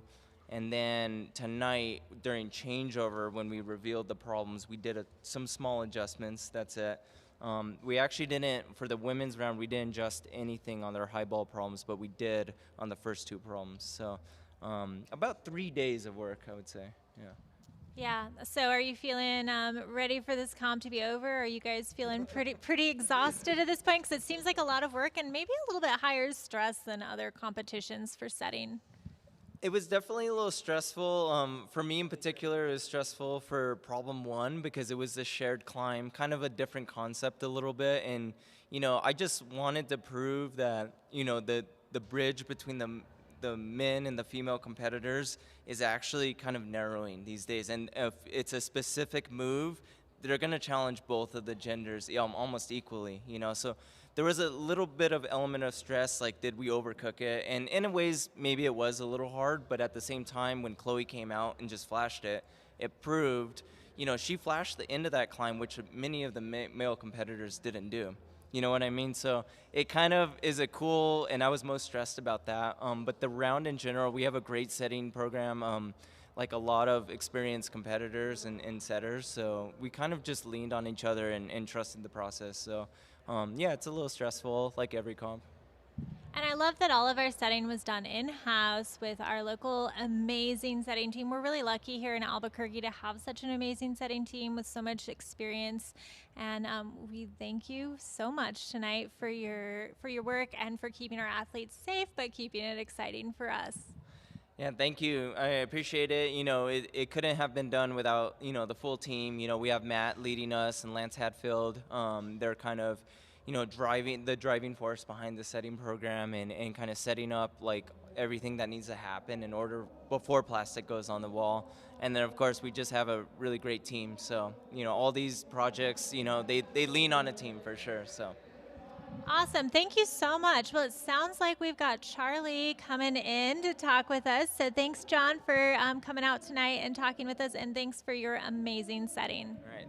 Thank you. Shout out to everyone. Thanks for watching. All right, next in the booth, I have my fellow Montanan, Charlie, who I've known for a decade and a half. And I'm so excited. You were amazing. Tell us about the highlight. What was your favorite moment tonight? Ooh, favorite moment. That's a tough one, honestly. I think highlight would have to be getting through the pocket campus on Boulder 4. Both in 2018 and 2019, I injured myself climbing on pockets. And so it's been something that's been a bit of a mental block for me. And knowing that was the last boulder and knowing that I needed to do it was putting a lot of pressure on. But I was psyched to be able to try hard on that and believe in myself and then make it happen. It felt really nice. Yeah, I could see it on your face. I would have guessed that. You looked very happy, very pleased with yourself. I thought it was a celebratory, yes, I've got this, but now I understand that it actually related more to your previous experiences. You really crushed it. It was such a pleasure to watch. What is it like to climb over these airbags for you? Is it scary, or do you even think about it because you're just much braver than I am? Let's see. So I feel like the closest thing that this compares to is the Seco block format where you're climbing over a body of water. Personally, this felt less scary to me, maybe just because you don't climb quite as high as you do in most of the Seco block competitions. And then the other thing that was really nice about this format was we were able to come into the gym earlier today, take some practice falls onto the airbag, so we were able to get pretty comfortable with it. So for me, tonight, I wasn't even thinking about the airbags. I was just like out there having fun, climbing to climb. That's awesome. I am impressed that you were able to just forget about what was below you and focus. And it was evident because you were climbing so strong and so comfortably above them. What would you do with the money you won? Say you walk home with $3,500 today. What is that going to mean for you? Well, honestly, it means a lot. I, as a pro climber, like don't really make that much money. So this is really helpful, mostly for just being able to like pay for rent, pay for groceries, pay for gas money. But maybe if I can like save it well, it's all going to go back into climbing trips for comps, climbing trips to climb outside. So yeah, rent. Exactly. So just curious, because I know a lot of people wonder, like, you're a professional climber, you're making it as a pro climber. How do you make your money? What do you do? How do you survive? How is it feasible for you to do this full time? Let's see. So I feel like personally, I got into a bit of a lucky situation. While I was in college, I wanted to have a part-time job while I was studying, and so I started coaching a youth rock climbing team. I did that for my last 2 years of college, and then after graduating, I moved to Salt Lake, and now I coach the Momentum team out there, and I absolutely love it. Coaching is like, for sure, a second calling for me besides rock climbing, and yeah, it's so much fun to like see how much kids grow and progress over the years, and like they're so psyched, and it's like they're all pushing each other, and it motivates me to like keep pushing myself. So coaching is for sure like how I make the majority of my living, but then yeah, some climbing on the side too. Awesome. And then, another thing people often wonder is, obviously you can't climb 8 hours a day. So what does a professional climber do with their day? I'm just curious, like, give us like your general day of training. Sure. So I think for the most part, I climb like 4 days a week for 3 or 4 hours each session. I try and do that in the morning because I coach every evening for about 3 to 4 hours, depending on the day. And so that ends up taking like 6 to 8 hours of my day between climbing and coaching. Other than that, I honestly really like to chill pretty hard. So my roommates and I like to play video games with each other. We like to just like chill at home, watch movies, whatever. So lots of chilling. Awesome. And you're living with primarily climbers, yes? Yes, yeah, primarily climbers. Okay. So I'm really excited for you tonight. You have been to Yank-n-Yard several times, and I'm curious why you keep coming back. Oh, man. Well, it's honestly super fun. The first Yank-n-Yard for me was in 2019, I think, and that was a really special one. At the time, it was a National Cup on the National Cup circuit, and it was my first time making a finals at a National Cup. And then I also somehow managed to win the comp. I feel like I got pretty lucky in the finals and like found a good flow state. So yeah, Yank-n-Yard is for sure a special event for me. So, and it looked really fun last year, so wanted to come back. Yeah, I had so much fun commentating that year too. I was so biased towards you, and I just didn't even pretend anymore that I wasn't so biased because it was so fun to watch you climb and climb so strong. So what's in your future? What are your goals? Are you looking for the Olympics? Is that something that you're like openly expressing interest in, or just more World Cups, or what is your goal?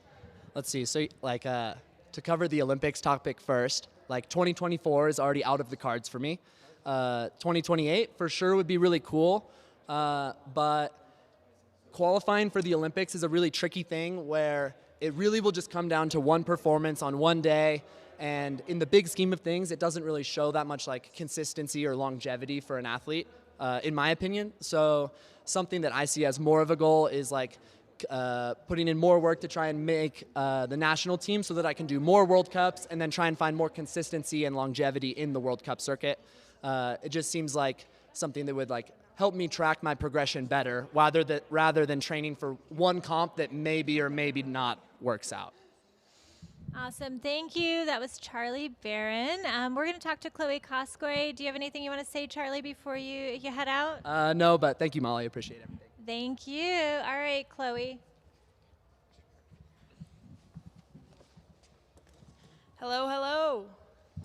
We have Chloe Koskoy here. Now, we're waiting on official results, but if anything, Chloe's either first or second based on some attempts. So we're still waiting on official results, but absolutely fantastic round, Chloe. great watching you climb. Can you talk us through which ones gave you problems and which ones did you enjoy? How was your experience tonight? Yeah, definitely. I mean, first of all, this comp was a lot of fun. I was a little apprehensive of the airbags just from practicing earlier, but it was actually a lot more comfortable to fall on them during the round than it was during practice, so it was pretty fun. I was feeling really confident going into the first one. That kind of like coordination move and the pressing is something I'm usually pretty comfortable on. And I was a little apprehensive of the second one just because the ending position looked a little tricky and boxy, but that one ended up working out. And then the third one definitely gave me a lot of problems. Up at 15, the right hand just felt really, really challenging for me. And I knew I wanted to get my feet up, but I wasn't really able to move them up well, and so I gave that one a bunch of goes. Got me pretty pumped going into the fourth one. So that one I knew I had to give it a good first go because I didn't know if I had any endurance really to give it more than one. So I'm glad it worked out. Yep. Where would you say the crux was on that fourth one? Such a long endurance-y climb. Like, where was it giving you the most problems? Yeah, well, I actually realized that I missed a foot going out to the hold before 10. So that felt like the most challenging move for me when I did it. But now looking back, it maybe would have been better with the foot. Then the sequence up top was definitely a little burlier, but if you found the right hip position and the heel hooks, it actually worked out pretty nice. So I'm glad I got to recover on 10 and kind of proved to myself that I still have a little bit of endurance and made the top work well. So I'm psyched on that. Yeah, fantastic job. And it seemed like the only problem that gave you any sort of problem was that number 3. Can you talk us through, like, what was going on with number 3 at the top? I know those holds aren't very good, but you didn't get to brush them like you would normally would for a competition. Makes this comp a little bit more unique. You don't have a 25-foot brush. Yeah, definitely. I mean, in general, those holds can be challenging for me, like that 15-point hold is a kind of grip that I definitely struggle with and I've been working on. And then on this particular move, I think the fact that it was high up and I couldn't brush it didn't help, but I just wasn't strong enough in the hand the way I was holding number 15, and I think maybe I had to compress a little harder or kind of force the foot up earlier despite feeling like I was slipping, but I couldn't get into a comfortable position, and instead of kind of fighting through that, I kept trying to readjust and making things more slippery, so that was a bummer. Was there any sort of fear factor in there a little bit, being about 20 feet up when you're making that kind of move? Like, if that move was lower to the ground, do you think it would be easier?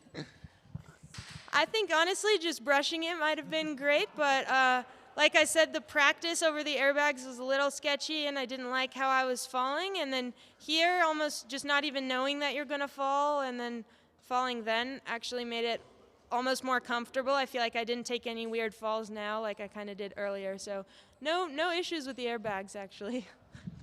Awesome. Yeah, I know you've done the Seco block before, right? Yeah, so you're able to deal with that fear factor a little bit more than some of these other competitors, some of which this was their very first finals. Try and talk about more of like where you're at right now. Are you climbing full time? Where are you living at? How are you sustaining yourself? And how are you getting better at climbing?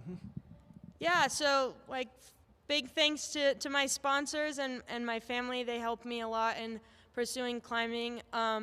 I recently graduated from the University of Utah, and I've been mostly climbing now, but I'm definitely looking to kind of do some work and gain some professional experience outside of climbing, just because I like to have kind of multiple things going on and challenging me that don't all have to do with climbing. So I've kind of been doing a little bit of everything, and yeah, I mean, I'm living in Salt Lake. I've got a lot of friends there who are psyched on training, climbing at the training center, and that's been a really amazing experience. And I'm excited to keep going with climbing and see where I can take it, especially focusing more on bouldering now in the next couple years.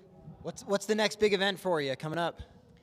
Yeah, the next big comp will be the team trials in March, and that's where we'll hopefully be able to get our selections for the World Cup circuit this year. But before that, I've got a few kind of one-off comps here and there, kind of like this one that I'm really psyched to go to. A little bit lower pressure and a lot of fun, great experience. So I'm excited for the rest of the year. Awesome. Well, thank you so much for sitting down with us, Chloe. Any last parting words? How would the overall impression for the competition? Would you come again? Yeah, I'll absolutely try and make the trip out again. It was a lot of fun, and I really appreciated everyone who came out here with me. We've had a great few days. Yeah, no, thanks to Stone Age and everyone. It was great. I'm super stoked. Awesome. Thanks, Chloe. Right now they're doing the qualifier or the citizens comp results. So those are going to be going on in the background, but we're going to bring in a couple more guest speakers while we're waiting for the finals. Thanks. Sweet, thanks, Dom. Next up, we have Abby, the local legend, going to come sit in the chair. Now, she's no stranger to this kind of hot seat because she was in finals last year. Hey, Abby. I was cheering for you because I was really excited. One thing I know about you, Abby, is that you are incredibly brave. You climbed a local climb called Doo-Doo Rekka, which is like positively the most terrifying thing I've ever seen in my life. So I know that you are so brave, and I know that you don't really think about these high ball over the pad climbs, but is that the truth? Do you actually not think about it? Are you that brave? Well, I did that climb when I was 18 or 19. I think my self-preservation is a little bit higher now, so I am a little bit more timid. Not so much outdoor high balls anymore, but maybe I'll go for it again someday. Well, you impressed us a lot tonight. I love watching you climb. You're so tenacious. You were one of the smallest competitors, if not the smallest competitor out tonight. Did you feel like your height was ever a problem for you, or were you able to, in true Abby fashion, just kind of figure out a way around the height? I do feel like the climbs were a little bit on the reachy side. I know I talked to a couple of the girls that are quite a bit taller than me, and they said they felt like things were pretty morpho. So it was a little bit of a rough round for me. I did feel like height was a little bit of a factor, although Courtney Arnold crushed it, and she is about the same height as me. So, Well, Abby, you are the only climber tonight who has like a real adult job, and I'm not meaning to knock on on any climber, but you have, what I mean by that is you have a job in which you work a 9 to 5 in a professional setting that is not related to climbing in any capacity. How do you find time to climb and train and still be such an amazingly strong and talented climber? well, between my dogs and my job, I don't feel like I'm climbing quite as much as I would like to right now, which could have been a factor in my performance tonight, but honestly, not an excuse necessarily because lots of people find time to do it. But, you know, I just try to get to the gym when I'm motivated, and if I'm not, I kind of just let it roll. Yeah, I mean, a big part of being an adult climber with another job and like a life outside of climbing is balance, right? And you're demonstrating that you can have that balance and still be incredibly strong. I know you've had a triple-double day where you've climbed 3 double digits in one day. That's no joke. You are a strong, strong lady. Do you have any outdoor pursuits that you're looking forward to in the next, I don't know, winter time? I think this winter, spring, would love to send something hard for myself. I don't necessarily think that the grade matters. I just want to go do something that's really cool and feels like it pushes me. Awesome. And where do you like to climb the most? I know, we're in Albuquerque, so Roy is a natural choice or Waco is a natural choice. What for you is like your favorite place if you could choose to go? I think nowadays I'm leaning more towards Roy or anywhere that's not super crimpy. So Waco, is pretty crimpy. So I'm taking a little bit of a break on that. I've just been getting a lot of finger injuries. So I think Roy right now is definitely my favorite spot because it's just not such biter crimps. Awesome. Well, any parting words today, Abby? It was, again, such a pleasure. I'm so excited you made finals. Making finals is a really impressive feat. We had some really strong women. So any parting words before you go? Just big thanks to all my friends and family and everybody who came out to watch me, and thanks for cheering me on. Any shout outs to your dogs?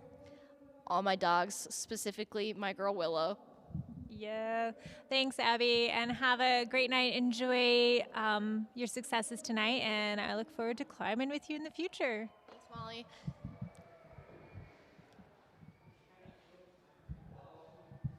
But we're continuing on with our local citizen comp podiums, and this is such an exciting time. It's so cool to be presented these awards sort of alongside of our professional, amazing open competitors. It really does bring a sense of psych and importance to our citizen comps, which is where it all begins. And speaking of where it all begins, we have Ben Hanna in next, who began his climbing lifestyle and career here in New Mexico. While not Albuquerque, we often claim him, even though he's from Santa Fe, which is just 45 minutes away. Welcome, Ben. How's it going?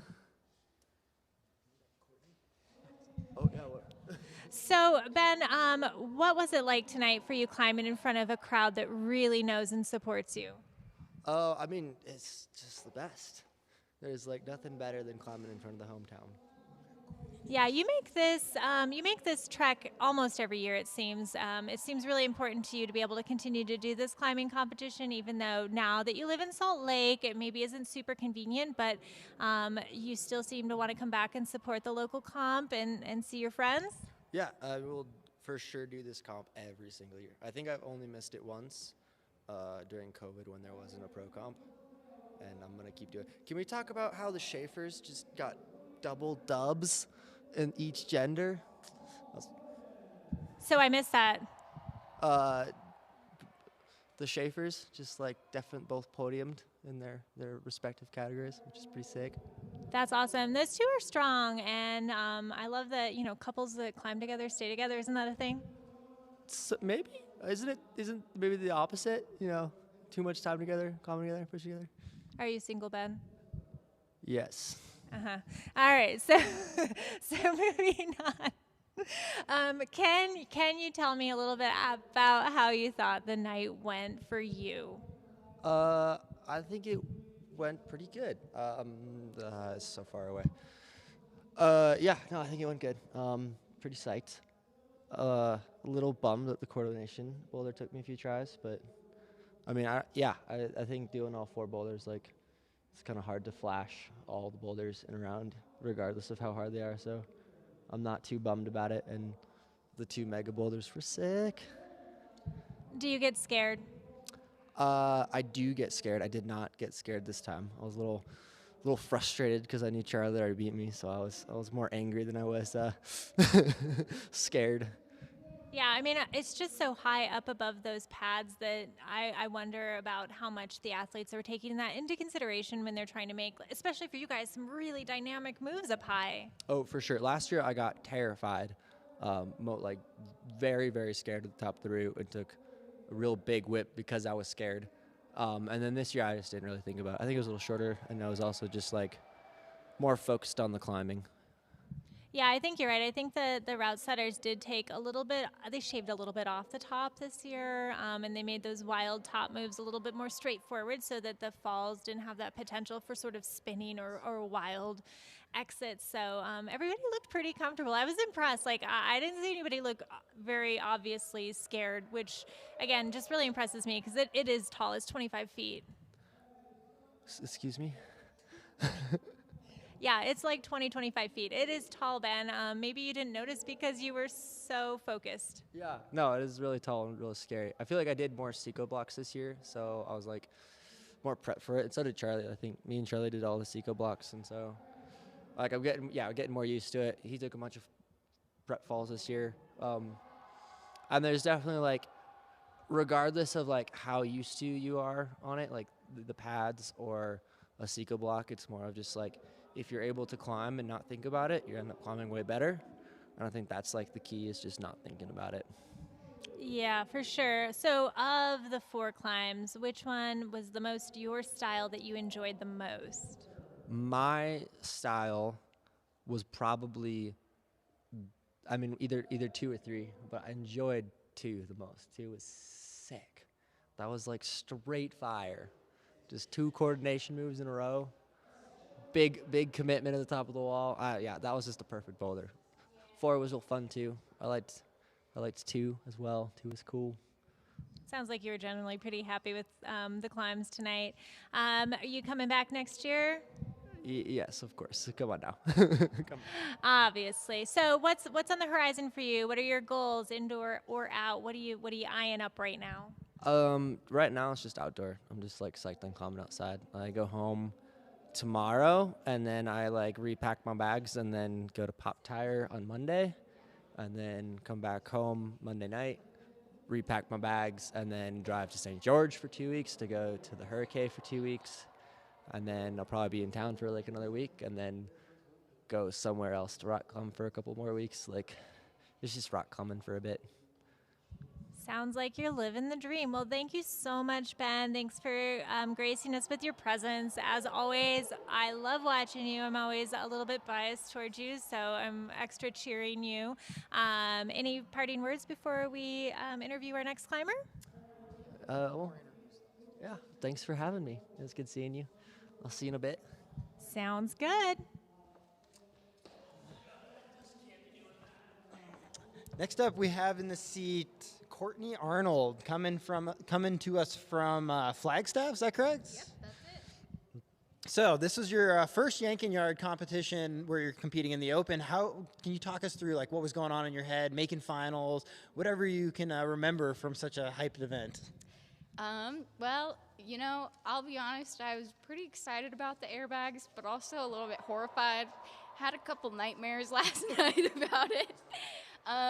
But, you know, I was psyched. Like, at least for me, a lot of times it's like, I just want to make the final round so I can climb all the boulders in the event type of thing. Like, I just want to make finals so I can try everything and not have to, like, sit and watch and be like, dang, those look sick. Like, I wish I could get on them. And, yeah. I guess they are doing Open results right now. Ben and Courtney, so sorry about that, Courtney. I didn't know they were doing the results. You might need to go back out there. Ben, you might need to go out as well. They're doing the results. All right, I guess it's hard.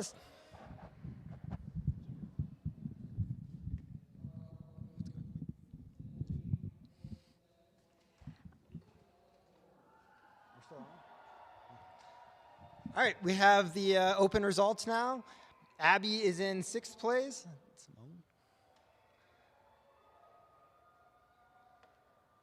Ooh, big checks for the finalists.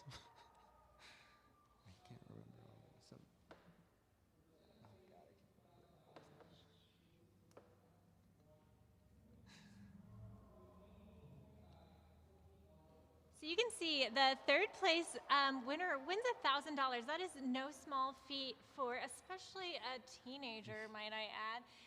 And fortunately, we were able to get Courtney out of the booth just in time to run out and collect her just measly little $2,000 check. So pretty exciting stuff for our competitors tonight. And of course, our number one, our first place, no surprise here, Chloe Koskoy taking home the $3,500. So from what it sounded like when the announcers, we can hear them a little bit outside, the difference between Courtney and Chloe's score was just one attempt. They were so close. They even topped different climbs. So they each had 3 tops and a high zone on the other one. So both very good scores. But Courtney had just one more fall. Courtney did not top women's 1, but got to that zone hold. And then Chloe did not top women's 3. So very, very close score. And I think we had something similar happen for the guys.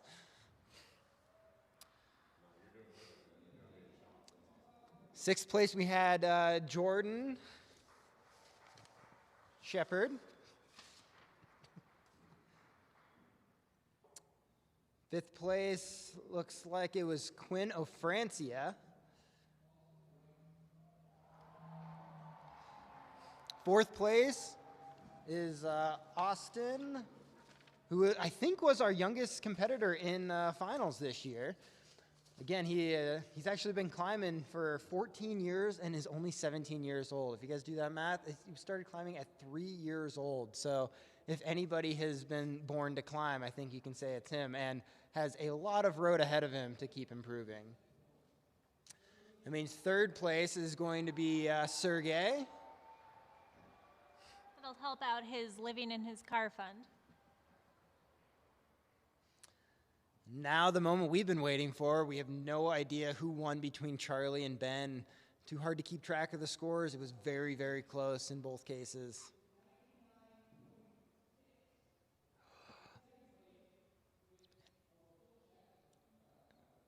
$2,000 check goes to Ben Hanna. What an impressive showing this year. Can't wait for next year, seeing what he can do for years to come with this competition, which means For the second time in Yank-n-Yard history, we have, drum roll, Charlie Barron on top of the podium. Now this man can pay some rent. let's go Montana. Yeah, we are a little partial. Go Montana. I was actually just talking to Charlie about what he would spend $3,500 on. His first response, planning a trip to Rockland. Screw rent. He doesn't need money if he's in Rocklands. And so next summer, seeing how the rest of this season goes, but he is planning on going to Rocklands. If anybody's wanting to go, let's do a trip. Molly? I'm down. What a great finale for these guys. I think we were talking about suggesting next year Ben and Charlie come back with some sort of sword fighting activity or jousting to demonstrate different levels of proficiency in a variety of skills so that they can see who the overall life champion is. The beef continues. Are we done? Thank you so much for joining us tonight for the 26th annual Yank-n-Yard here at Stone Age Climbing Gym in Albuquerque, New Mexico. My name is Molly Rennie, and I've been joined by Dom Speranza, and we appreciate your attendance via live stream tonight. Thanks, everybody. Have a good night.